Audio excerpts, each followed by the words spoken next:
Welcome to encourage teach. आज की इस वीडियो में मैं आपको बताऊंगी जो भी होता है अच्छे के लिए ही होता है। अल्लाह ताला के हर काम में जरूर कोई ना कोई बेहतरी ही होती है। बाज़ दफ़ा हमें कुछ जानी या माली नुकसान हो जाए तो हम लोग बहुत टेंशन ले लेते हैं, लेकिन इस बात को हमेशा याद रखिएगा कि अल्लाह ताला के हर काम में कोई ना कोई बेहतरी जरूर होती है।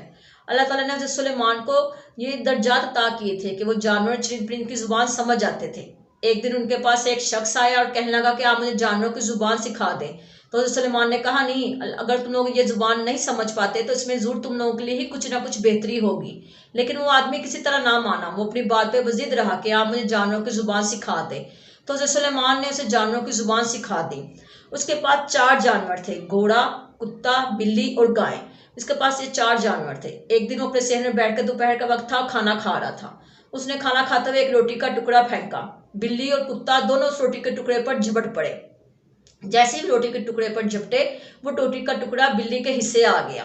कुत्ते ने कहा, ये तुम मुझे टुकड़ा दे दो, मुझे बहुत भूख लगी है। उसने कहा, तुम परेशान ना हो, कल मालिक की गाय मर जाएगी और तुम पेट भर के खाना खाना। जैसे उस आदमी ने ये बात सुनी, वो बहुत परेशान हुआ। वो फौरन उठा, उसने शाम को ही उस गाय का सौदा कर दिया। वो गाय को बेच आए और दिल दिल में बहुत खुश हुआ कि मुझे नुकसान होने से बच गया है। अगले दिन तो फिर उसने इस तरह ही किया। दोपहर को खाना खाने के लिए बैठा तो उसने रोटी का टुकड़ा फिर फेंका और बिल्ली और कुत्ते जब दोनों झपटे तो वो टुकड़ा बिल्ली के ही फिर हिस्से आया। कुत्ते ने कहा, देखो, कल भी रोटी का टुकड़ा तुमने खा लिया था, आज रोटी का टुकड़ा तुम मुझे दे दो। बिल्ली ने कहा, परेशान मत हो, आज मालिक का घोड़ा मर जाएगा और तुम उसको गोश्त जी पेट भर के खाना, तुम पेट भर के आज तुम्हें खाना मिलेगा। जैसे इस आदमी ने ये बात सुनी, वो फिर बहुत परेशान हुआ। उठा, उसने फौरन जाकर अपने घोड़े का सौदा कर दिया और दिल ही दिल में बहुत खुश होने लगा कि वो फिर आज नुकसान से बच गया है। उस आदमी ने तीसरे दिन फिर वैसे ही किया। उसने रोटी का टुकड़ा फेंका और रोटी का टुकड़ा फिर तीसरे दिन बिल्ली के हिस्से ही आया। तो कुत्ते को बहुत गुस्सा आया। उसने कहा कि तुम 2 दिन से रोटी का टुकड़ा खा रही हो, आज तुम ये टुकड़ा मुझे दे दो। तो उसने कहा कि तुमने कल भी कहा था कि घोड़ा मर जाएगा और गाय मर जाएगा और मैं पेट भर के खाना खाऊंगा, लेकिन मैंने कुछ नहीं खाया, मालिक ने तो उनका सौदा कर दिया है।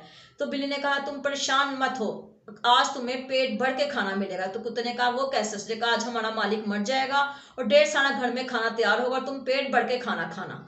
जैसे उस आदमी ने ये बात सुनी, वो बहुत परेशान हुआ। वो दौड़ा दौड़ा हज़रत सुलेमान के पास गया और जाके कहा कि मैंने ये जानों ने मुझे ये बात कही है कि मैं आज मर जाऊंगा।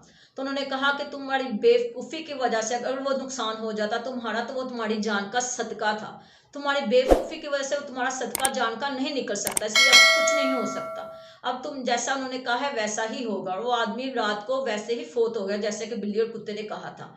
फ्रेंड, इसलिए अगर वो आदमी उस वक्त नुकसान अपना बर्दाश्त कर लेता तो वो उसकी जान का सदका था। इसलिए फ्रेंड, जब भी कोई नुकसान हो या कुछ भी गलत हो तो ये बात ज़हन में रखिए कि अल्लाह ताला ने हमारे लिए हर काम में कोई ना कोई बेहतरी की हुई है। हमारे कोई नुकसान भी हुआ तो हमारी जान का या हमारी ज़िंदगी का सदका ही अल्लाह ताला ने निकाला। इसलिए फ्रेंड, अल्लाह ताला हमारे लिए जो भी करता है हमारी बेहतरी के लिए करता है और जो भी होता है अच्छे के लिए ही होता है।